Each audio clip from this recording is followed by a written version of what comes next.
This episode of Capes and Lunatics is brought to you by Tweaked Audio. Get awesome headphones, go to tweakedaudio.com and use the coupon code Southgate to get 30% off, free shipping, and a lifetime warranty. Or you can get there through the link on our website, southgatemediagroup.com.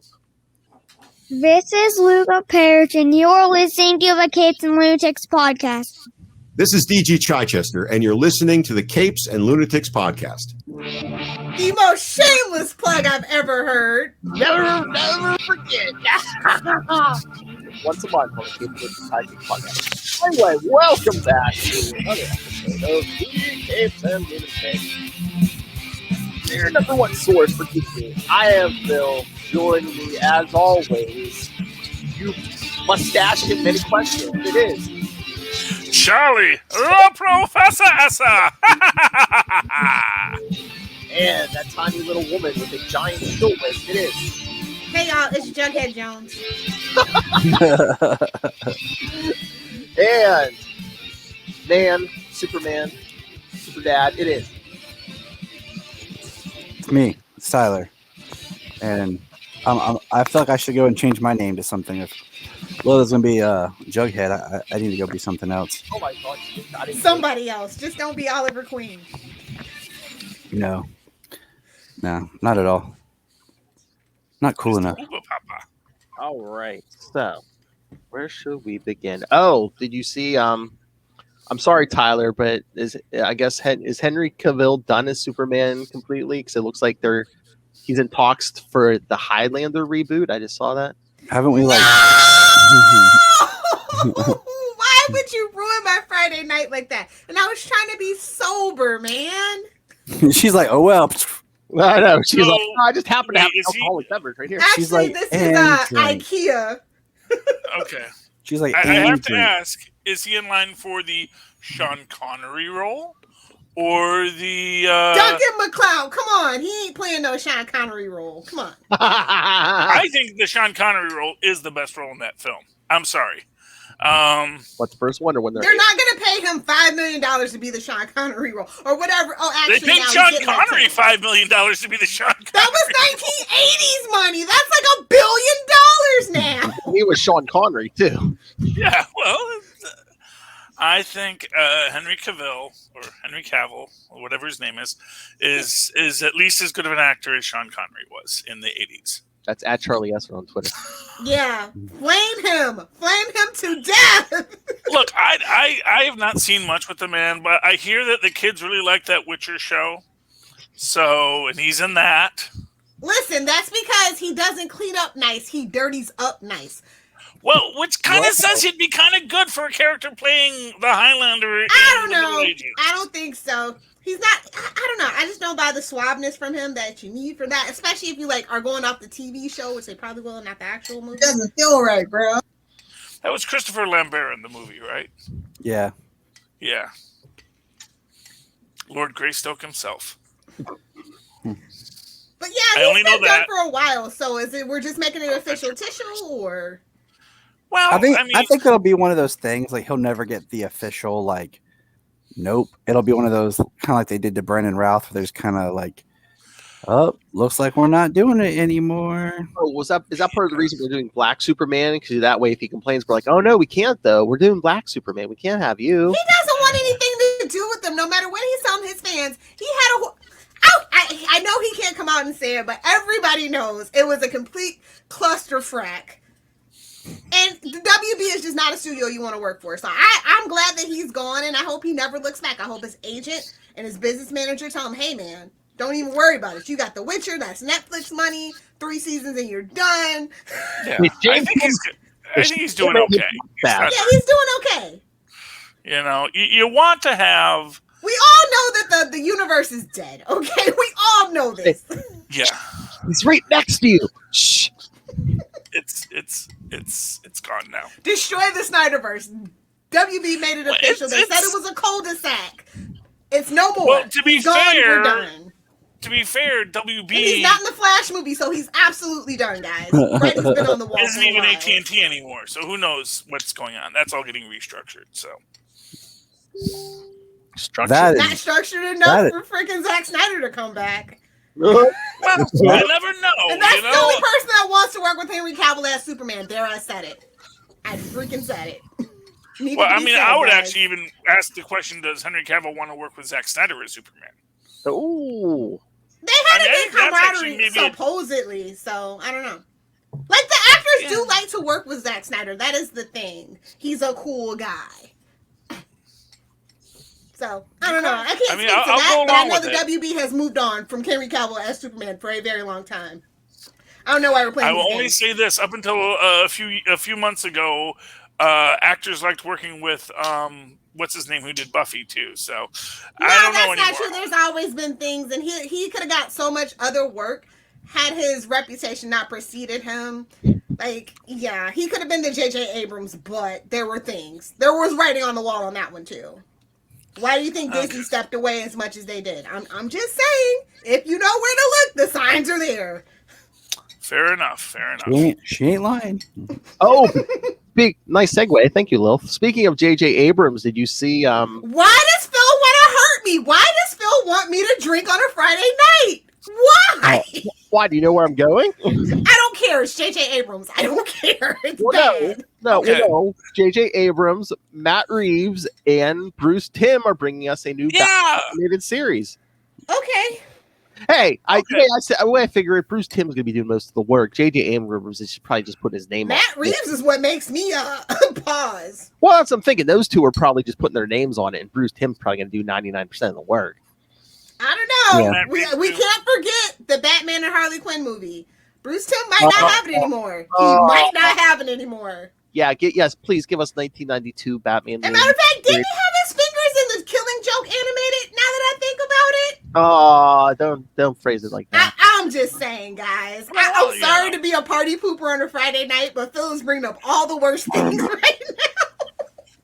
Okay, all I have to say will J.J. Abrams' son be involved? Because if not, I think we're okay. They can stick that crap over at Marvel. That Spider-Man miniseries. Yeah. Just, nepotism. Got your J.J. Abrams all in my freaking Spider-Man. I know, but man, they did that miniseries, and we've never heard nothing about that since. Well, if this be like Stephen King's son, don't use your last dad's name and make awesome horror comic books. Hello. Yeah, Joe is amazing at horror comic books. If you haven't been reading those, you're missing out.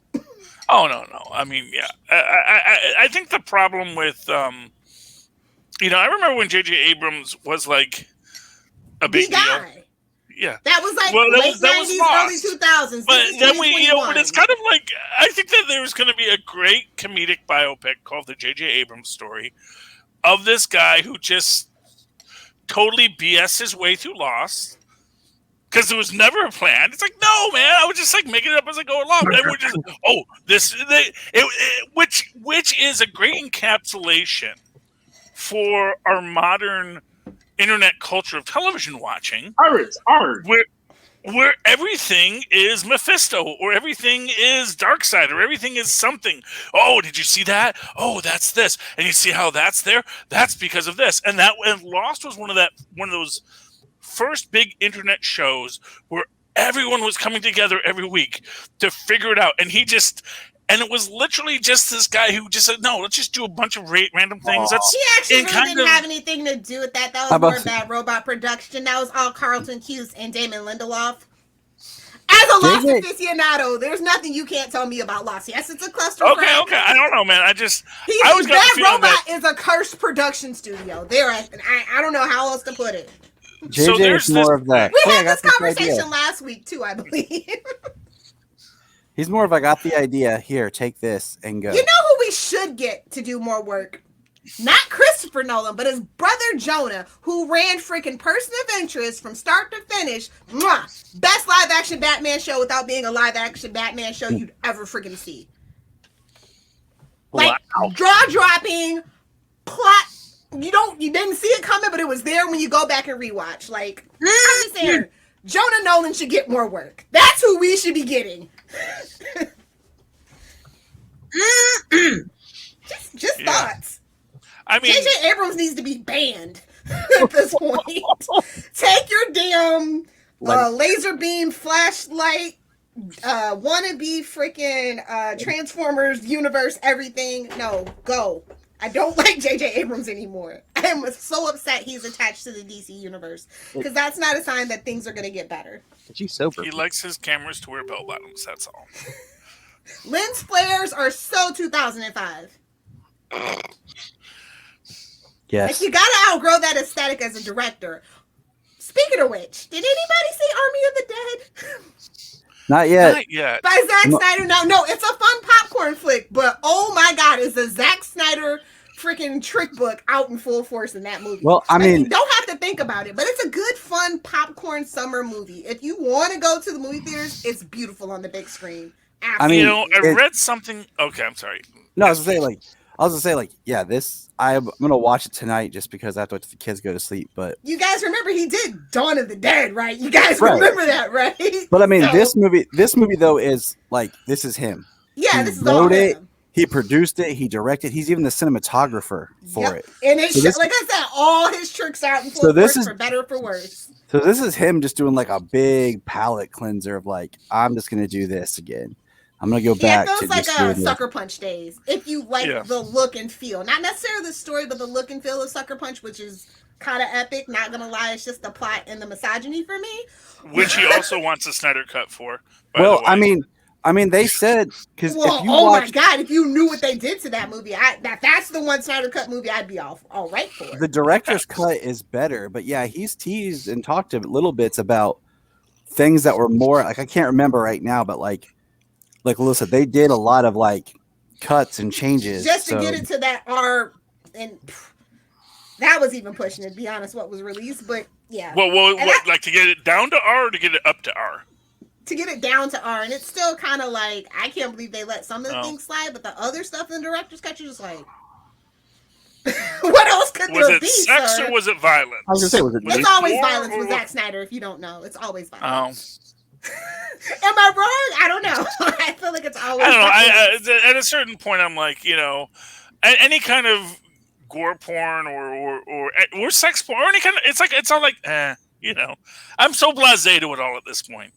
But no, see, my thing with Army, I was actually all psyched about it until I read something that said he didn't let anyone sit on set, and it's like these weird things where it's like, what does that even mean? Why are you being focused? It's a director's choice. If the actors didn't like it, they could have put them on blast, like freaking Ray Fisher did Joss Whedon. Like, I don't know what to tell you. Nobody else had a problem with it. Like, it just seems like a weird look.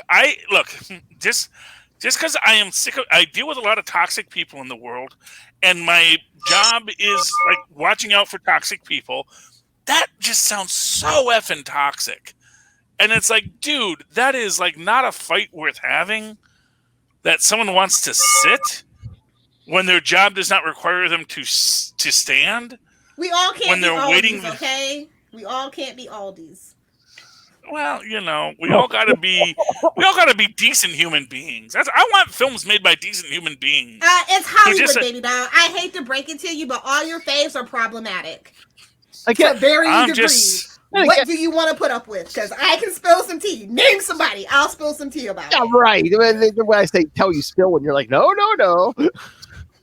I'm just saying I always sit on set. So that's all I'm saying. It's a good movie, though. I like the lore of the zombies. He has, like, different kinds of zombies. I like the look of it, although Soft Lens gets a little annoying. Won't lie. But it also could have been 30 minutes shorter, because it is a 2.5-hour film, just as a forewarning. Yeah, 2.5-hour zombie film, not needed. Now let me ask you this: it's arguably a heist film. By the way, yes, I'm mostly just there for Batista, who is amazing. Actually, got to show his range. So very happy for him. Great, because I love Batista. I mean, he is my middle-aged Rock that like has accepted. You know what? I'm going to be middle-aged.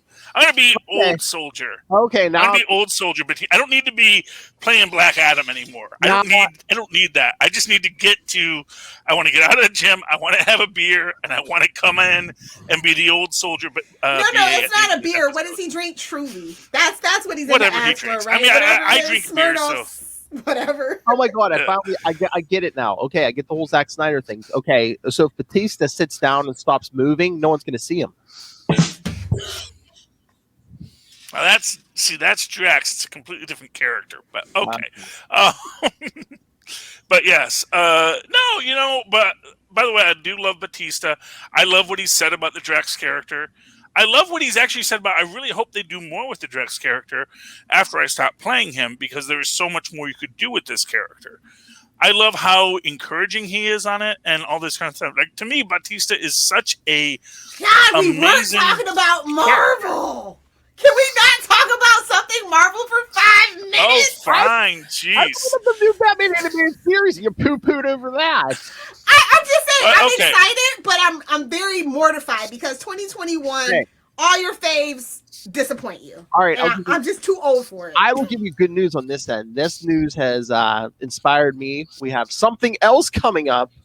I'm going to start reviewing every episode of Batman the Animated Series. Oh, with some new talent I brought in to review every episode with me.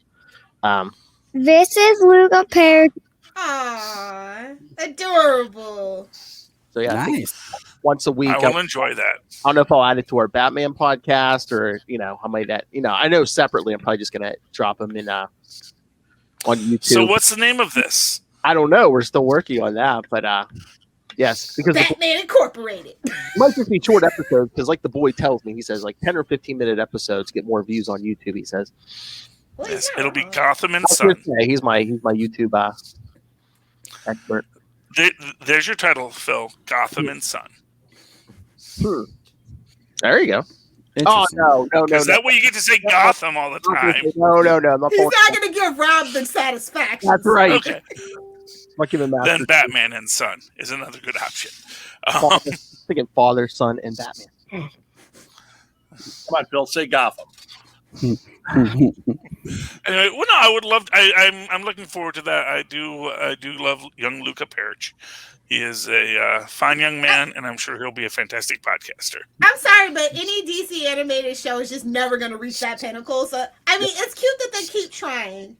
Harley Quinn's like cute for adults now. It's like the adult version. I wonder, Yeah. since it's like Matt Reeves, especially, is it going to be like kind of based? I hope it's not based in that. They try to like I was going to force say that it's going to universe. be. Well, again, I mean, they're doing that Robert Pattinson movie, and then they're doing the GCPD or whatever on HBO Max. So I wonder if it's Supposedly. universe. Yeah. Hold on to your hats for that one. We'll believe when we see production start. You rolling. know, I actually think they want to build into that Tim aesthetic.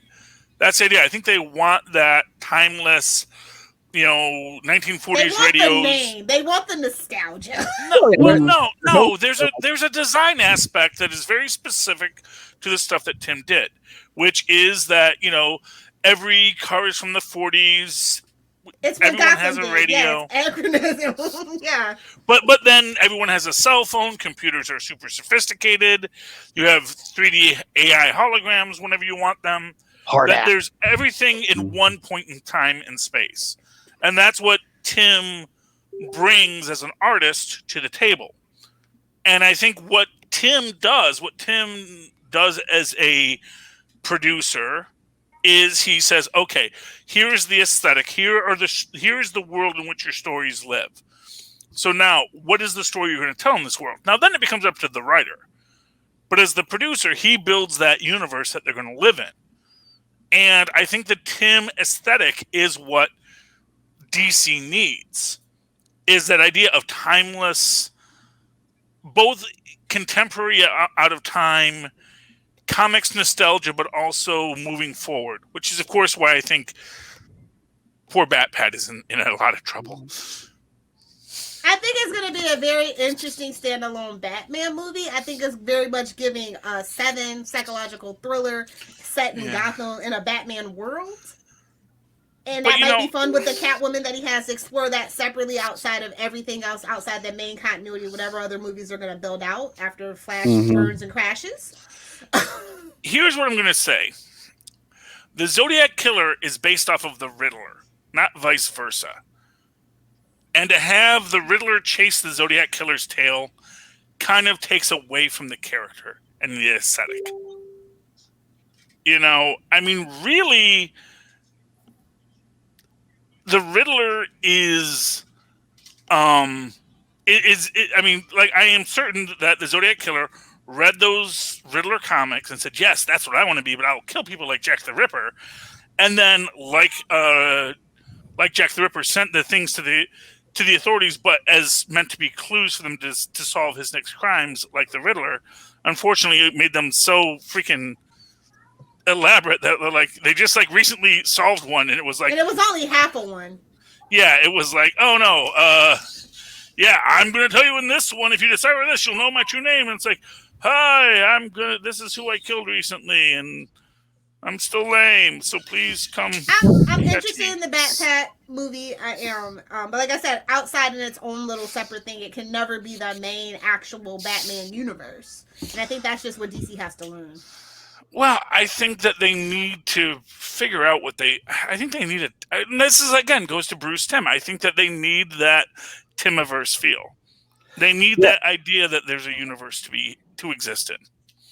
Well, we'll see, because Bruce Timm's been still doing a lot of stuff. I mean, he's never left DC animation. Mm-hmm. He's always been there doing something, doing different styles, and hit or miss, because like you guys hinted at earlier, he's always had a thing for some reason for Bruce Wayne being into Barbara Gordon. I mean, it's because he can't really have Jim. I mean, we all know what it's about, but it's still icky. I mean, he explored that in just dialogue on that's that Red Batman season Beyond. For you. On Batman Beyond, they referenced it. Yeah. Yeah. So my thing with the new series is I would like to have a show again that's 20-some minute episodes, not these 10-minute, 15-minute episodes, where it's a little bit more thought out. I don't want Beware the Batman, because that was a little too serious, too dark, but then it was no fun, and they cut out all the characters that make Batman's world great. They wanted to push all these C-rated villains, and that's why that show tanked as hard as it did. I wonder what kind of animation. Brother, preach. Make it Anarchy look like that Moon Knight. How dare you? Yeah, I mean, exactly. I mean, I'd rather have Brave and the Bold than have another Beware. Right. Which was actually, when you think about it, wasn't as bad as we all thought at the time. It was truly I thought it was outrageous. Great, but then again, that's me. No, I mean, I love Brave and the Bold. You're right. I enjoy it too. I don't have a problem with it. I mean, I've watched Beware the Batman just because of what it is. I'm gonna watch it. Yeah. And the only episodes I ever watch now is Solomon likes to watch the ones with Killer Croc because he likes Killer Croc. But I mean, Killer Croc really had a resurgence. Yeah, we need something good. You know what I'm saying? What's funny is yes. What's funny is if you guys listen to the last episode of my podcast, me and my friend Kelly are I go off on more about needing DC Comics cartoons, especially more towards kids or whatever, and I'm I go off on this whole spiel and I won't get into it, and then the next day or 2 days later when they announce the Superman series, the new Batman series, and everything, and I'm okay. So okay. I hope there actually is a huge kids DC cartoon lineup right now. You have Superhero Girls, and then you also have Teen Titans Go, the big crossover. Well, I mean, how many did we have? We had 1 or 2 or 3. I mean, we even had the whole world, baby. Height. Me and Tyler are millennials. We had Batman the Animated Series, Superman the Animated Series, Justice League Unlimited, Batman Beyond, Static Shock. Okay. What? I can keep going. I can do this all day. And we had Teen Titans, the original Teen Titans. Fair enough. But the thing is, Teen Titans Go is it's dumb. It's not dumb. It's just not for our demographic. But even my kids will watch it sometimes, and they'll like it for a little bit, but then sometimes they're eh. They didn't want to learn how to do their taxes. They don't want to hear about, they don't want to hear about how to refinance an apartment building. I understand. But DC Superhero Girls isn't bad. I mean, the animation. Yeah. They went when they did this version. Yeah, I like the first version as opposed to the second version. I do too. Well, the books are really cute too. You know what we are getting coming up is The Rock as Crypto the Superdog. Yes, we are, and I'm excited. So, obviously, Tyler has read the article. I just read the headline. Tyler, what are we getting? Well, I guess remember. Okay, do you guys remember last year at Fandom when they showed like that little crypto thing that was supposedly like the Super Pets movie. Like at one point it was in production, and then we heard nothing, and everybody assumed it was canceled. And they were just kind of showing us this little crypto thing that they had mocked up. Well, it looks like they're going to continue with the Super Pets movie, and The Rock is going to voice Crypto, which is this going to be like the Life of Pets, but Super Pets? I you know, I better not hear Kevin Hart in that movie. I better not have Kevin Hart in that movie. All I know is my kids love, like, we've been watching the old, I mean, it's not that old, but like the Crypto, the Super Dog series. Like, we've watched that, and they like the dog, like the Super Pets, because they like animals. So when I saw that, like, they're like, oh, they were excited because basically The Rock is just universally known. So like you're basically now, if you're born, you automatically recognize your parents in The Rock. Like, that's just how it is. So The Rock, he's in like 1 out of every 5 movies. So yeah, I was gonna say, is The Rock like the new Corey Payton? He's gonna do like every DC thing now. He's gonna do everything he can get his hands on. You know, have you seen Young Rock? Have you seen the story? The man is a worker. He's like, I'm coming here. I'm doing every job you throw at me. I'm gonna get stuff done. Oh my God! Then what was that? Was that the last episode of Legends of Tomorrow where The Rock was the president in the future? Yeah. But yeah, I think you better thank Obama in his speech. that is reference that had already been established from Young Rock. So we know that Rock eventually becomes president. Everyone knows Rock will be president. That has been established. Thank Obama. It's like the Donald Trump here's the presidency. twist: you know he's going to be a Republican, right? Well, he'll be. Well, you know, I think Obama Trump to say, "Hey, anyone can be gay. At least I'm not Trump." You know. Yeah, well, you know, but that was the thing. Everyone made the joke about the Trump presidency. Now I think writers are being a little more circumspect, and they're like, "Okay, who will we make? We put out there. Yep. Yeah, we got to be careful. People are sheep. Who, if we speak something into existence." Who can we trust? And apparently they decided they could trust The Rock. I'm not a showbiz person. I've never met him, but maybe he's a good person. Maybe when you actually know The Rock, he's like, he really is like Hulk Hogan was in the 80s. Like, he's like all family and vitamins and all that kind of stuff. Like the character Hulk Hogan. Oh, okay. I was gonna say, because Terry. No. We're not gonna get into it. I know who Terry Hogan is, or whatever his name is. Brother. I know who that guy is, but the character Hulk Hogan, you know, drink your milk, eat your vitamins.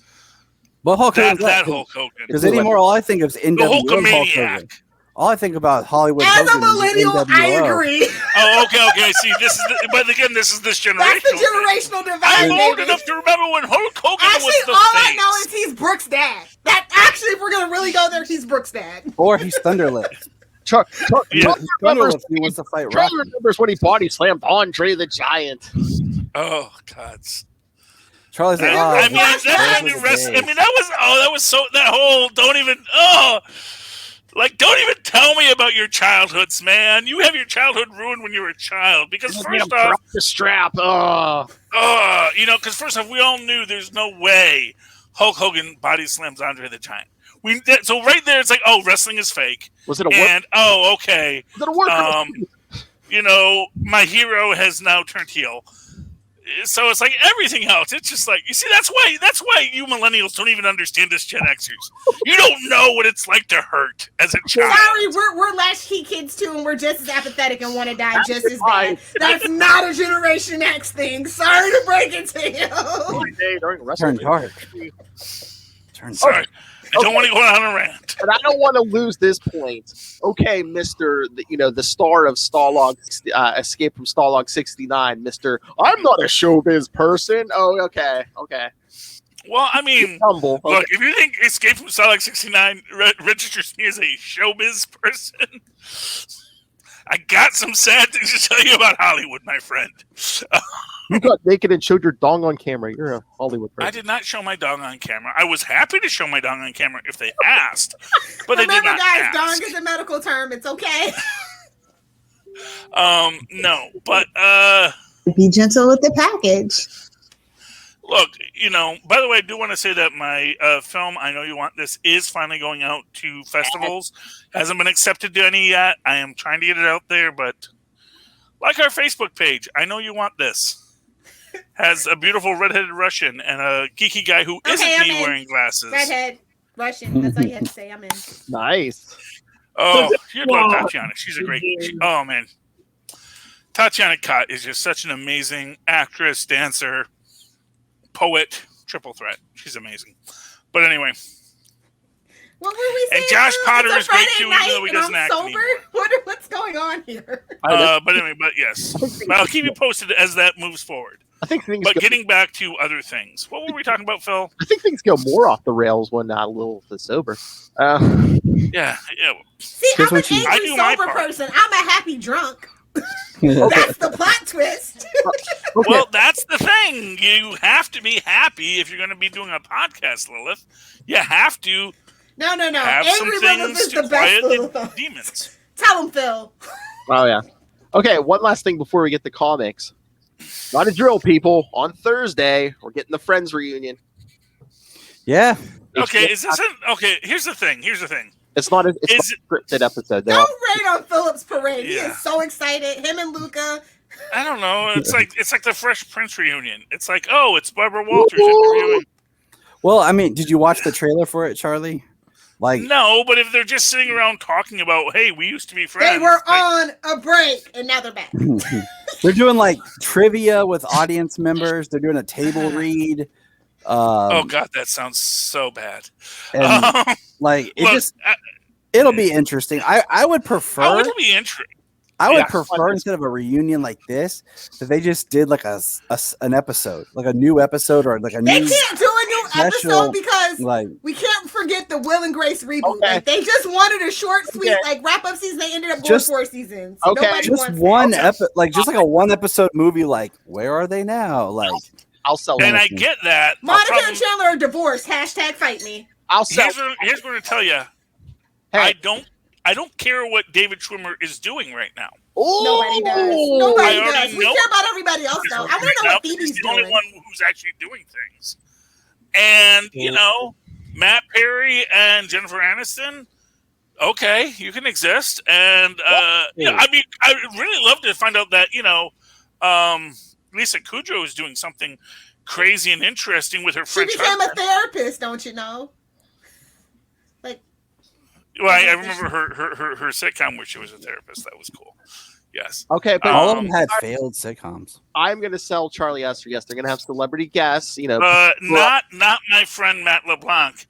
He's on his 3rd sitcom already, my friend. Oh. Man with a Plan is still on the air. He's the only one working. Episodes is superior. Sorry. Hey, Charlie. Episodes was a fantastic show. And that was his cult. So you have Joey, which was his mandatory spinoff.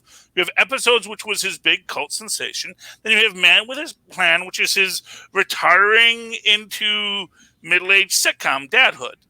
He has had a perfect silver arc fox of it all. Yeah, exactly. He has had a perfect actor's arc.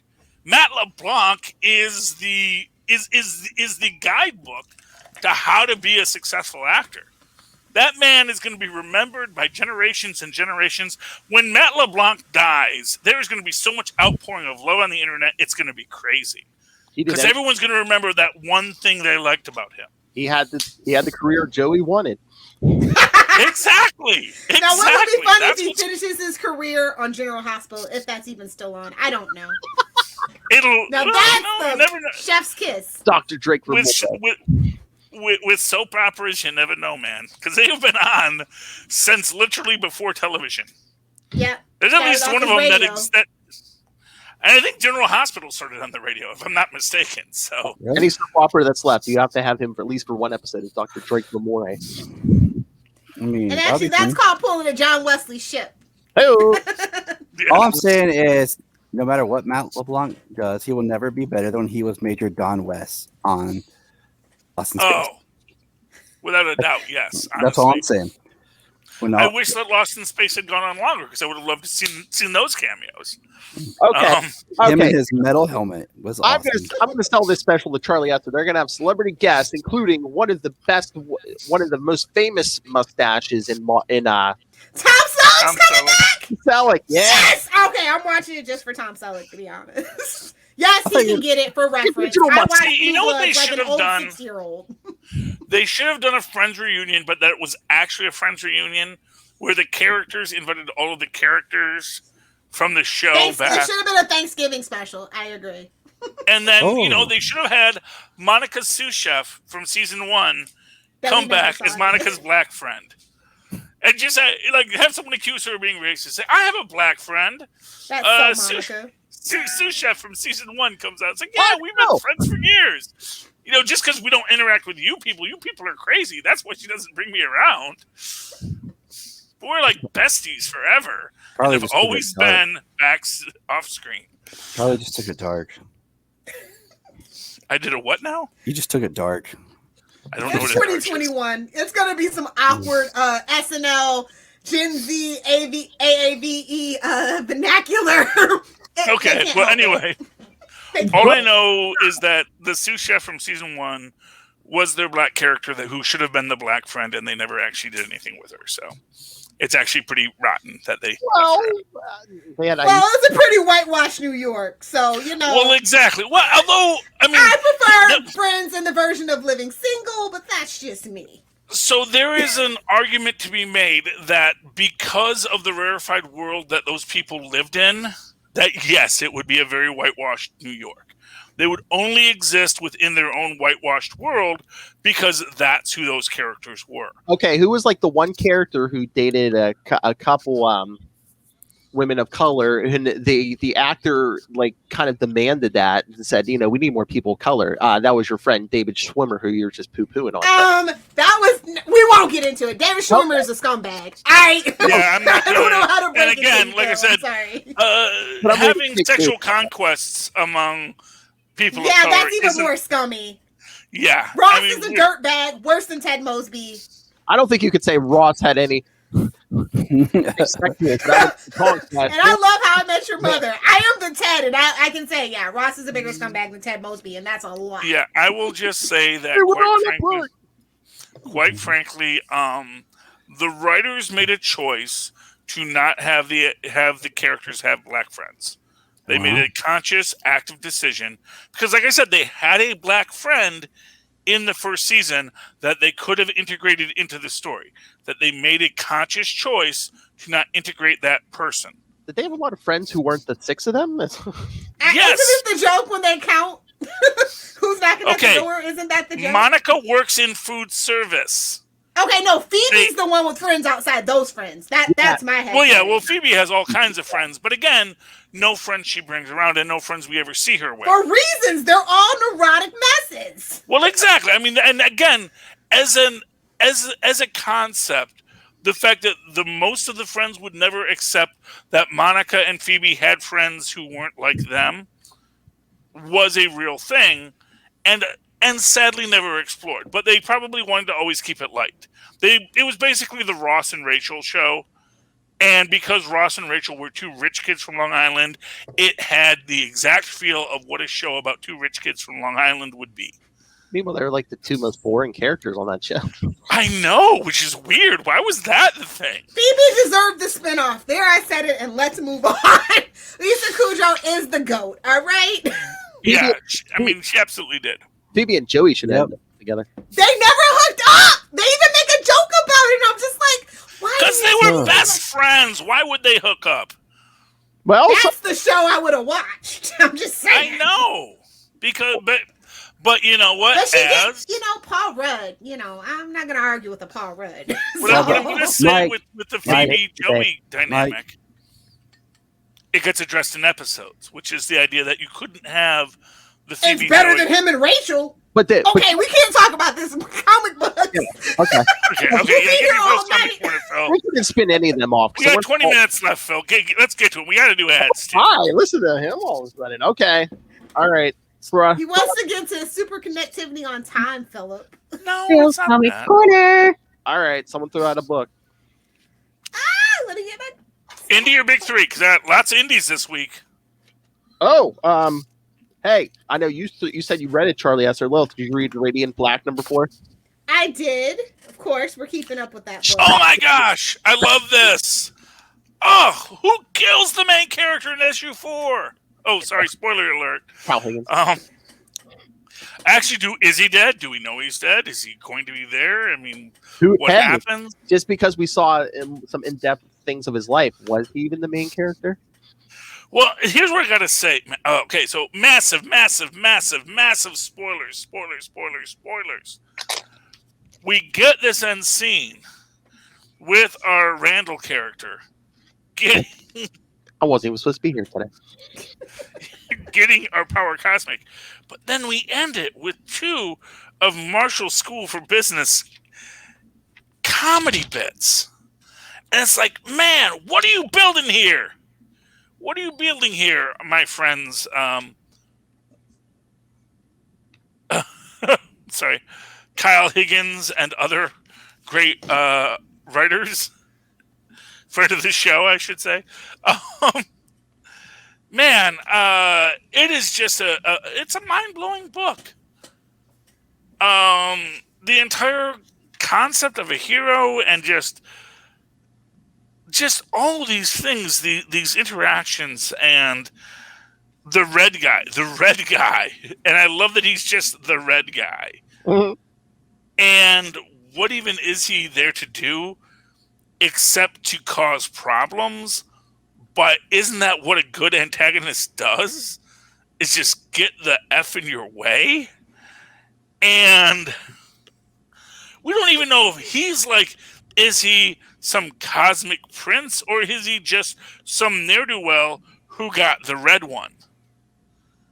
And I am sitting there, and my mind is going 99 miles an hour, thinking, oh wait, is this some kind of weird cosmic? Is this some kind of cosmic chess matches?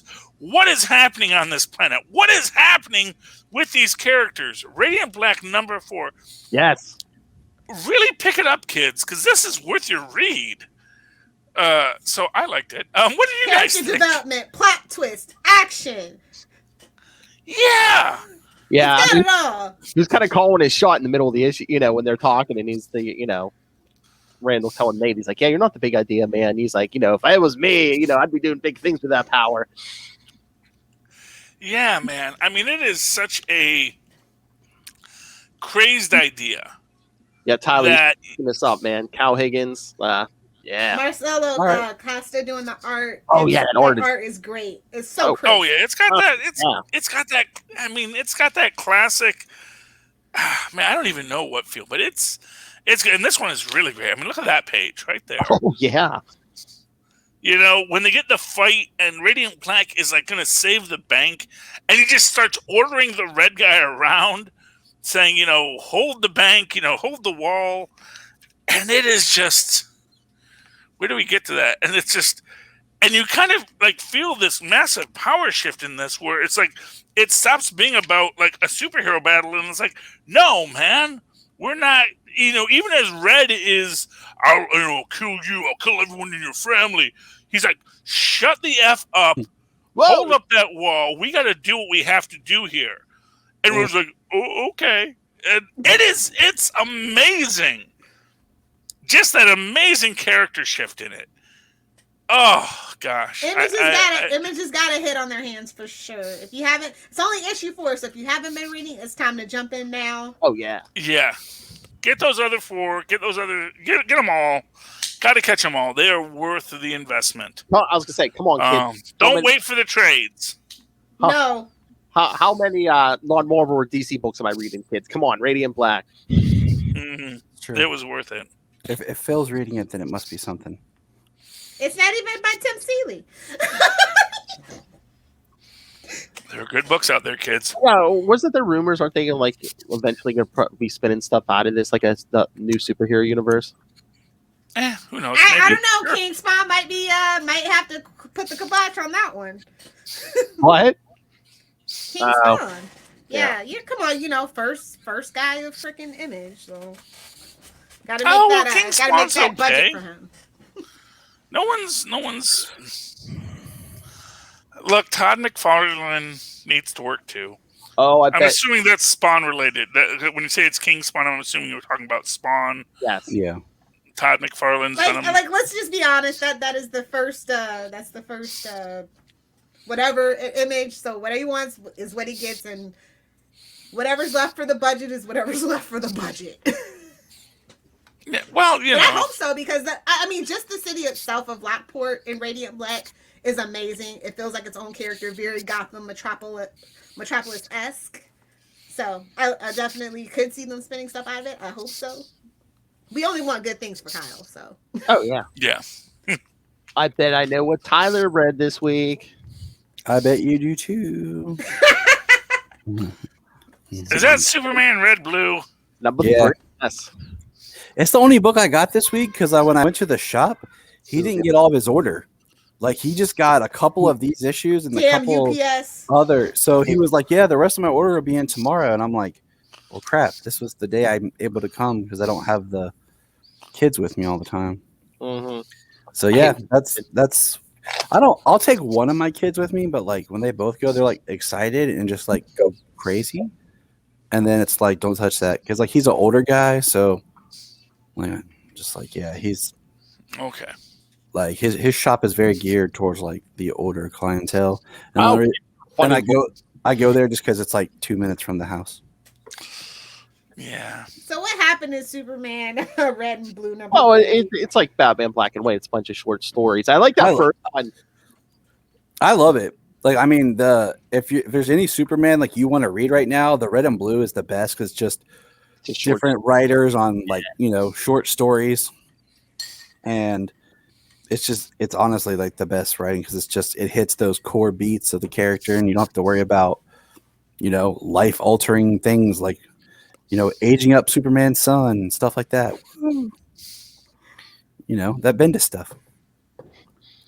Okay, I might pick it up and trade. The first story was pretty good because Superman's on his way to a lunch with Bruce Wayne and Diana, and they're he's on a deadline, and then there's stuff along the way, and they're betting whether he's going to make it to lunch on time or not, and it's like they're betting like, what was it, like $10,000, Tyler? Bruce Wayne's if I win, I'm giving my money to some journalistic school or something, and Diana's like, yeah, I'll give my money to the agriculture or whatever. So it just sounds like friends.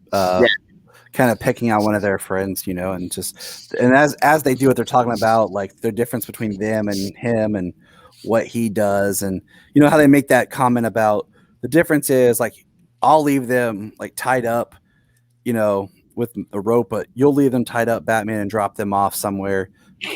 Clark stays around and talks to everybody and's polite and does exactly what he needs to do. So it's a different. It's nice. It's refreshing. Like the short stories are refreshing. Yeah, again, you don't have to worry about continuity, like you said. Just like pure Superman. Yeah, that would be great.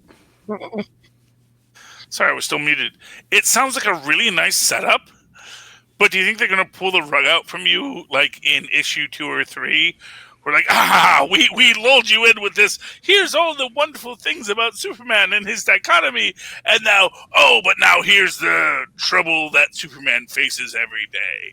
Well, we're going to get a world of cardboard kind of speech here in the middle of it. I mean, you never know. Yeah. Because everyone's different. Like, I mean, there's some that I really, really like, and there's some that I'm just like, but they're all they're different and interesting from just the writer's point of view. So okay, there's different stories in each issue. So so if you don't like one, there's probably a chance there's going to be something else in there you like. I mean, last and number 2, one of my favorites was the one that was all Martha's story. Oh yeah, and she was like, just put. No, she's not Martian Manhunter. Sorry, Charlie. Hey, look, that was Zack Snyder's beef. I don't know. I just follow the story where it goes, and that was that was what Zack Snyder wanted. Thank you, Lou. So I go along with it. Sorry, I have to every time. It was just kind of like when somebody cool. says Martha, you have to go. Why did you say that name? It's just a reflex. I know. Unless honestly, I their like the name is character Martha. Yeah. But it's a great short read. I highly recommend it to anybody. I'm glad to see there's something good for Superman out there. Ooh. I wanted to pick up a few more books, but I'll have to wait till next week. UPS. I know. Deliver stuff all out of whack. All right. How was Nightwing 80, by the way, Phil? Oh, very good. Did you guys review that this week on Nightwing News? We did. Yes, we did. Okay. But yeah, I mean, Tom Taylor's killing it on this book. I mean, and That's one of the ones I was going to pick up. and forget that punk Damian Wayne. I mean, we get Tim Drake in this issue. Yeah. Oh, double the happy. Don't Phil. be mean to poor Damian Wayne. He's dead. Don't speak ill of the dead, Philip. That's true. His story had a great arc and a great ending, and it was sad, but we have to move on, Phil. Damian Wayne is dead and is never coming back. I wish we could retcon Damian away. I mean, yeah. I mean, Nightwing. It's just that it's so great. It's great again. They've made it great again. It's had a ton of heart. I mean, the art is just incredible.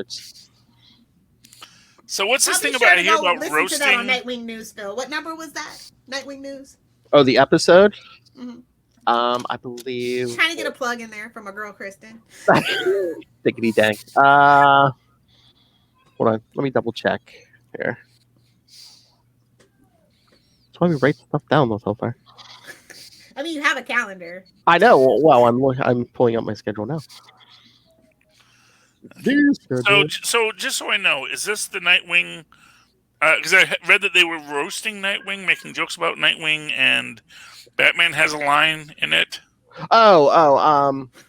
No, it's okay. Nightwing News. Just trying to make sure we don't have a lot of dead air here. Yeah, Nightwing News episode 3. Okay, and Tom Taylor's first run, like some homeless kids, like pickpocket Dick Grayson, steal his wallet.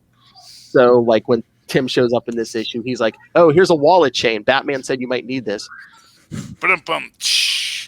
Okay. Meanwhile, Alfred left all his vast fortune to Dick Grayson when he died. So now who's laughing now, Bruce? Now Dick Grayson got more money than Bruce Wayne.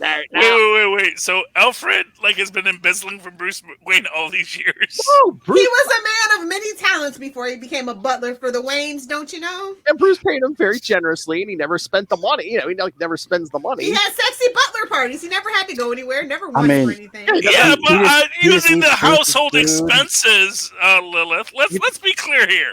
He never spent the money. He was the abused wife scrolling away the grocery money. Don't you judge my Alfred. I'm going to judge that man till the day I die. Hey, to paraphrase Morgan Freeman, hey, your employer's a guy who goes out and beats up guys with his bare hands on a nightly basis, and you think you're going to blackmail this man? Good luck. No, well, he's not going to blackmail him. He's just going to embezzle from him. Because he's clearly way too trusting. It's some weird tax scheme he talked Bruce into. # change my mind.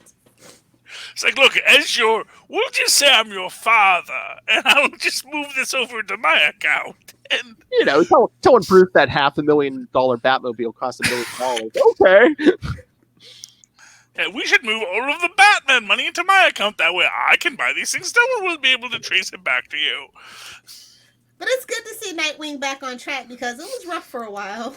Oh, yeah, the Rick Grayson stuff. Oh, yeah. Why do they always do that to poor Dick? Dan DiDio.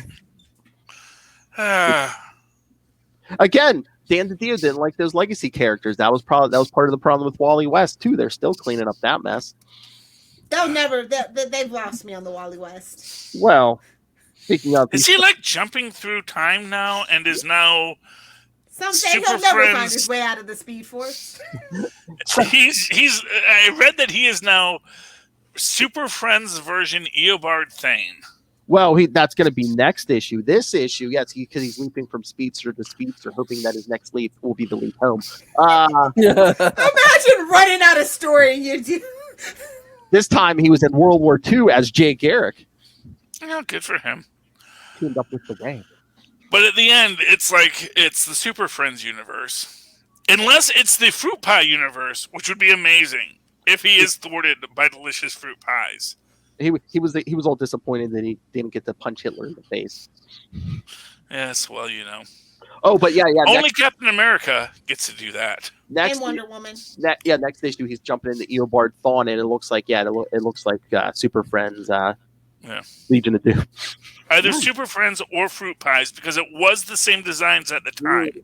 They used the same because that was actually the designs, I believe, in that era of Super of DC, and because that was we did see when of course Lex Luthor steals those cakes, which I'm sure was the inspiration for the hostess things because Lex likes the cake. He loves cake As much as he likes land deals. and cakes Land. Nice.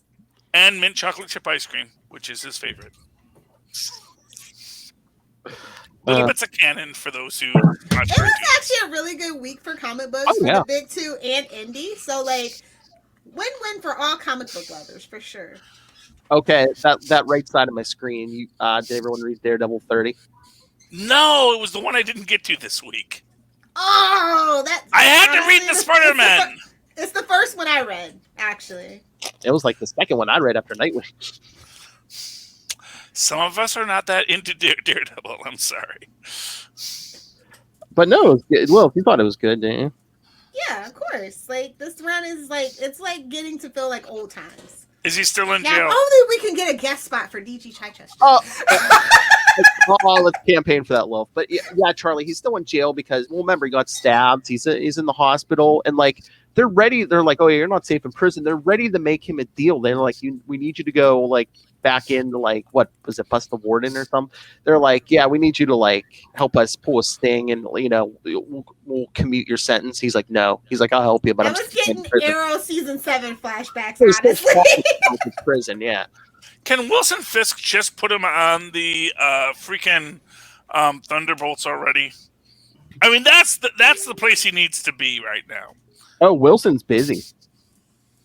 Yeah, I know Wilson's busy. Trying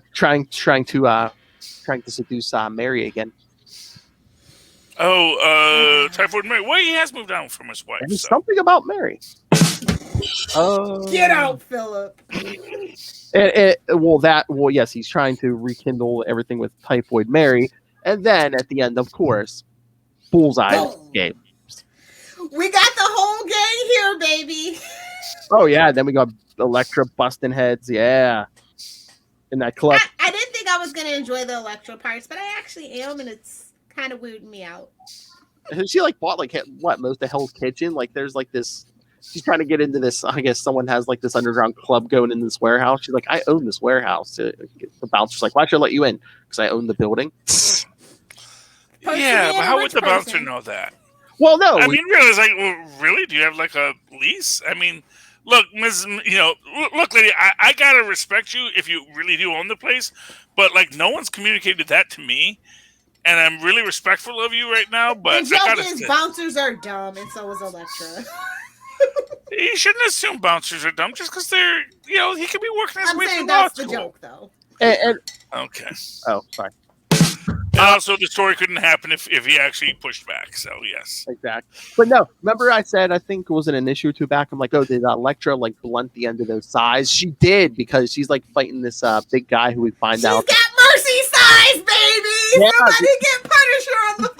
She did blunt them edges because she's like fighting, and she's like, oh, she's like, stupid Matt Murdock. She's like, if I could kill like I used to, this fight would have been over a long time ago. Yeah. I guess the Catholic guilt is like secondhand embarrassment. It's contagious. I guess she just doesn't know how to do the pressure points. That's the problem when you focus on the killing. You never learn those pressure points. Well, once he beats the guy, he goes up and smokes. So she figures out it was a hand ninja. So, hand ninjas. So there's magic in there too, baby. Dang ninjas and their hands and their magic. Damn ninja hands. But yeah, I'm very impressed. I didn't know how this was gonna work, so it's working out pretty good. But they need to get my boy Matty back in the suit and on the streets. But even that cop who was working to get him busted, once they're transferring Matt back, he gets into the wagon with him, and he's like, what are you, stupid? He's like, take the deal, get your time served and get back out there. Well, yeah, I mean, the Catholic guilt. He wants to, sit there and wallow. Look, don't blame Catholicism, his sadomasochism. That's a completely different. That's his excuse. That's the excuse. I know a lot of Catholics. I don't know, man. Yeah, that's Opus Dei. That's not really canonical. I'm going to be honest with you. Opus Dei gets a lot of adherents. They are not really in communion with the church, no matter what they tell people. It's like people aren't like. It's like the church doesn't say, "Hey, you're heretics," but you're kind of heretics. So, You know, These guys do a pulp with his bare hands. Yeah, he's a good. Yeah, sure, he's a good Catholic. Okay. You know, I'm just saying, man. It's just like, you know, the whole. It's like, you know, being in communion with the Catholic Church, it's real hard if you're going to be some That's kind why of they call martyr. it being a practicing Catholic. Exactly, because you have to practice. It's not easy. You got to thread the needle, man. You got to get through the eye of the needle, man. How do you get the church? Practice. And you can't get a camel through the eye of the needle. You can't just walk. You got to you got to know that there are sides, and like you got to be very narrow in your understanding on either side. You can't go too far that way, and you can't go too far that way, and you got to watch where the needle is going, because the needle is going where humanity needs to go. Okay, can I bring up something? I'm like, what are we doing Sure. at the end of this issue? Okay, Way of X #2. Oh, mutant books. Lilith, I don't know. Yeah. Well, again, once I get to the end, then we're like, what are we doing? No, They don't know. They lost the plot a while ago. Well, no, this one's written by Cy Spurrier. Lilith, remember he wrote? No, I know. Okay, he wrote that last Hellblazer series, yeah. But no, remember the first one? Professor X sends Nightcrawler out because there's this weird thing, like mutants are kind of, I don't know, it's like a psychic thing, you know, the Patchwork Man. So at the end of the first one, Nightcrawler got ambushed by Legion. Dang, Legion. Well, Give basically, that man a TV show and he thinks he owns the place. well, Legion just wants to be put out of his misery because, like, I guess he tried to kill himself before. Because he even says, he's like, I've tried to wipe myself from existence. Even he's like, I just keep coming back. Dude, just like maybe chill out about stuff. I know. Well, Like, don't let everything get to you, man. this one corporation. Okay, 2 words sum up this book. Well, maybe 3. You read fart it? jokes and cannibalism. Yeah. Well, yeah. Then Legion ends up being a brain in a jar. So he's like, "Yo, no, kill me!" But then they bring him back in the the Plant People clone facility. See, but here's my thing. It's like, just like put up some mental block. Molecule Man, Franklin Richards, they all put up mental blockers when it got to be too much. It's like, just put up a little block in your brain. If the universe is going to end, then you can unleash, all those They're trying things. to be too metaphysical about it. It's like, is it really murder if you get resurrected, man? Yeah, exactly. Yes, I mean, Put the doobie down and write a real story. How about that? look, the 800 out of Octavia's souls in Mephisto's realm right now, teaming up with the Whitney Bentley souls in Mephisto's realm, which will eventually become a plot line. Mark my words. Like, You guys can say what you will, but I got some stuff about Spider-Man to talk about. Thinks he's smarter than he is. Like, I just didn't enjoy the story. There, I said. Yeah. But I mean, the whole thing with Legion's like a brain in a jar, and he's like, kill me. And it's Nightcrawler who basically has to pull the trigger on him, and it's So do they actually kill him He this time? suffered enough. Speaking of Catholic guilt, He suffered enough. Leave my Hey, baby you want to talk alone. about DC book? Yes, Sailor, you're fine, baby. I didn't even get The to best DC book this week that I read, because I only read one. Oh, I did read that on DC Universe Infinite, even though I didn't finish mine. But okay, Is that another one of the Fortnights? yeah, it's number. That is the best Batman book ever! Number I 6, thought Oh it was my one of the. gosh, Go here's some money for a fortnight. Batman vs. Snake Eyes. Look, man, I don't know, man. I don't know how this is this good to read, but it really is. Because it's not And it continuity. is all It's not told. confined to anything. They can have fun. and Well, tell a I real know, story. Here's the thing is, they get the characters, they understand who Batman is, they understand who the other asset is, who, if you know who that is on the cover, you know who the other asset is. And it is all told, I believe it's, what it's called, an epistolary novel, where it's just like emails back and forth from whoever is running the Fortnite universe, which is this big reveal that is just mind-blowing, that like, hey, yeah, asset Batman, he's a little more trouble than we thought he was going to be. He's moving way too fast. can we requisition this other asset, the only asset we can think of who might stand up to him, and it's freaking Snake Eyes from G.I. Joe. And there's even this whole thing, they're from 2 different universes. How are they freaking communicating? Because so spoilers, that's the big reveal. At some point they realize, we can only wipe emotions, we can only wipe memories, we can't wipe emotions. Is respect an emotion? Because these two seem to be working together. They eventually get to a point where everybody else in the Fortnite universe is just chilling, watching Snake Eyes and Batman fight, which is such a perfect story. And then you basically get, it is just so amazing, the entire story that happens. They start working together. They realize that they're communicating through sign language. Mhm. Because, of course, Snake Eyes, at least in the Hammer universe, is mute. And so never could speak, so he doesn't see anything wrong with it. And, of course, Batman certainly can speak in sign language. But it's like not a sign language that they recognize, so it's like some kind of weird sign language that only 2 ninjas might know. Must be French sign language. No, it's different, and you can't really. It's hard. Yeah, but whatever it is just so beautiful. I've never read a love letter to Batman as effusive as the Batman 0 Point Fortnite storyline.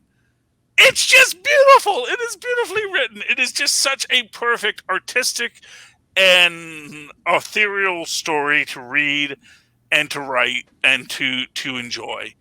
I honestly am floored by it every time I read the Batman Fortnite tie-in. It's ridiculous that it is this good. Maybe those Fortnite kids will finally shell out how much ever money that is for the book. That was hey, you know what? Tristan reads it. Invested. Hey, get it free if you subscribe to DC Universe. Oh, that's not without happening. the code though, right? Which defeats the purpose. I saw it. I don't care for the codes, but I think it said something if you read it in a certain time that like they email you a code or something. I think. Oh. Well, anyway, I buy it and Tristan gets the code and he's got his various extra weapons in his game, but he reads the book, so he's building that love of Batman through that. Oh, but that's how they got everybody with Injustice. So yeah, Fortnite's the new Injustice. Yay! Oh, but by the way, spoilers: end of Way of X 2 since he's busy. The Patchwork Man is Onslaught. So yes, we're bringing back Onslaught. But why? I know. Well, nostalgia. On that note, Tristan does want me to point out that because of the nexus of the Fortnite universe, now the Star Wars universe, the DC universe, the G.I. Joe universe, and the Marvel universe are all connected through Fortnite. And Fortnite so they amalgam universe. Well, yes, I tried to. I touched briefly on that, but the fact of the matter is that in a contemporary setting, the idea of the Fortnite universe creating this secondary hub for all of the universes, and to be fair, a universe that we now know is controlled by beings maybe akin to the Mojoverse, but not, creates a very interesting concept that there is this universe that is pulling heroes in. A super connection? A super connection, if you will. Yes. Pay some bills and get to that show. Okay. Got a lot of more books to talk about, but sure, we'll talk about them on my show. Yes, I thought that's what we were going to do. Hey, I couldn't even finish Way of X, so. I'm sorry.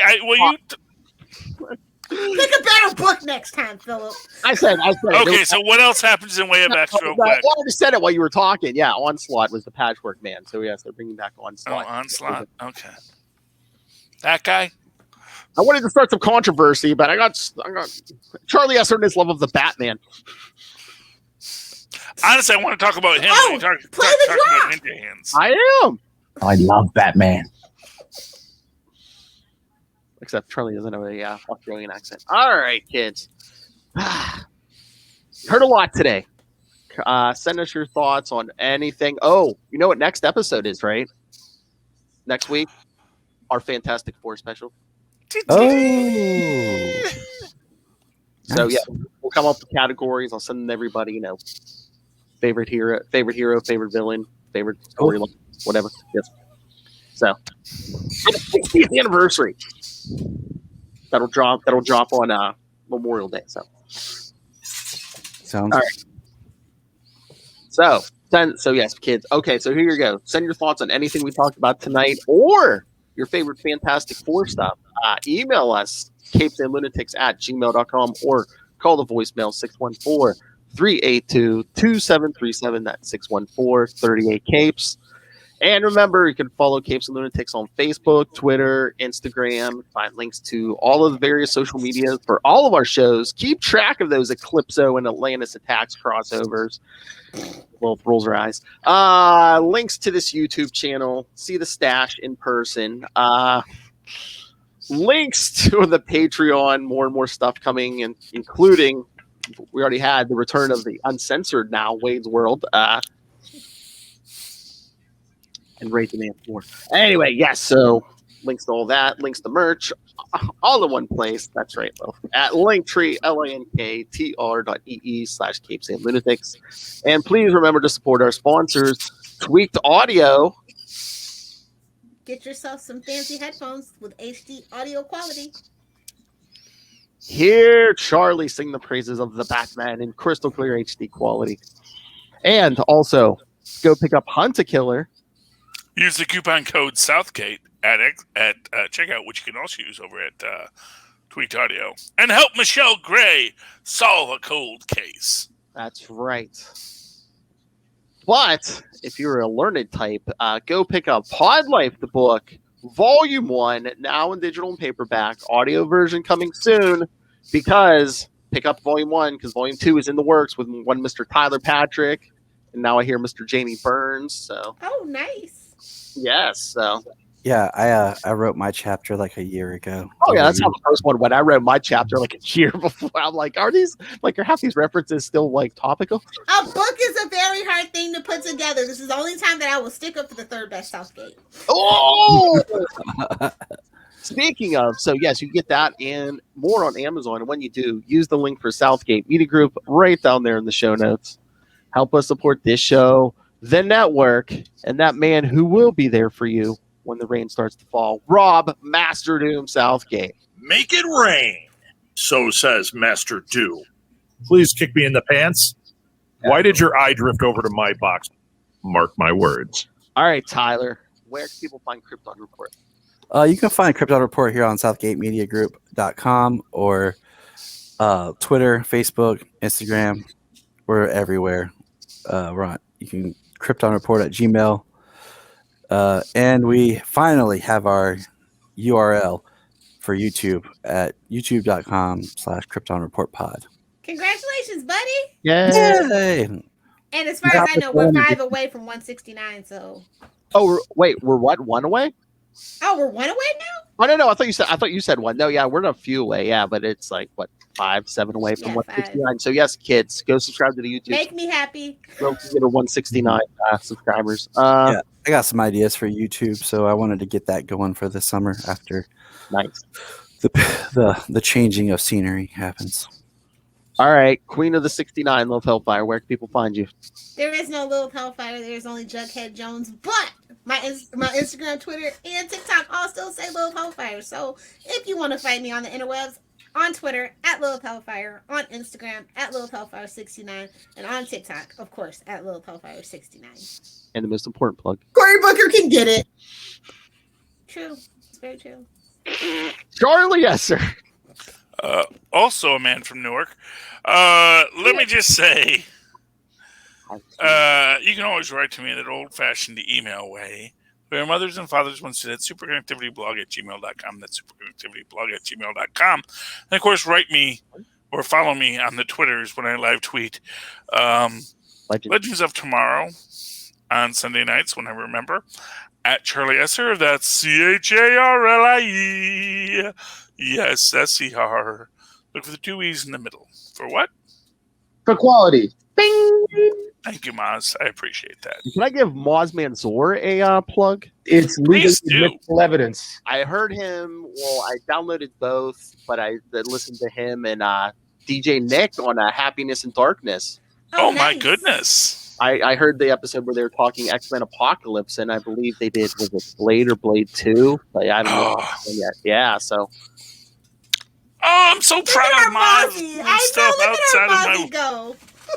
Didn't even know he did that. So I'm so proud of Maz. I got you. I know, man. It's getting out there. Without a Good for doubt. Maz. That's how it started with me, man. You just start with just your own thing, and then everyone starts calling you in because you're just that good, and Maz is just that good. That's right, kids. Be responsible for your own thing. All right, everyone. For another week, we have been your capes. Ampersand. Lunatics! Do the laugh, Tyler. You do the laugh. I know. I think are you kidding? Oh snap! I was muted. Dang it! I thought you I said. I was like, what's going on? Podcast.